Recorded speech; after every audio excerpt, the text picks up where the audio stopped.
Magonjwa yote huanzia tumboni, alisema Hippocrates mwaka 400. Ni msemo wa busara kutoka kwa mtu mwenye hekima. Kama mtoto wako ana matatizo yoyote, sasa tumeanza kuhusisha kila kitu na tumbo lako. Na kimsingi, mwili sasa umegawanywa katika mhimili wa tumbo ambao unaunganisha mifumo yote pamoja.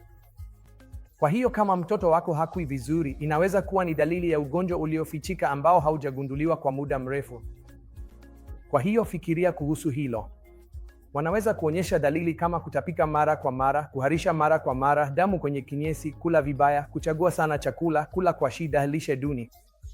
Inaweza kuwa mojawapo ya haya niliyoyataja tu. Idara yetu ipo kwa ajili yako, idara ya magonjwa ya tumbo kwa watoto katika hospitali ya watoto ya Apollo Chennai.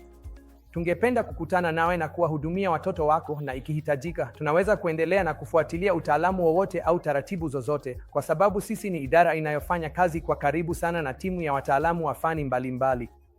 Sasa hilo linakufanya ujisikieje? Ni vizuri, sivyo? Hivyo basi, hapo ndipo ninapopenda kukupeleka na kukuongoza mahali ambapo mtoto wako atanufaika na mtazamo wa jumla katika sehemu nzuri sana na mikono yenye uzoefu. Nami nikiwa na uzoefu wa miaka 25, naweza kukupa suluhisho la tatizo la mtoto wako kwa njia chanya. Moja ya mambo yanayoulizwa sana na watu ni kama mtoto anakuwa vizuri, na hilo limekuwa swali kubwa ambalo halijapata majibu kwa muda mrefu.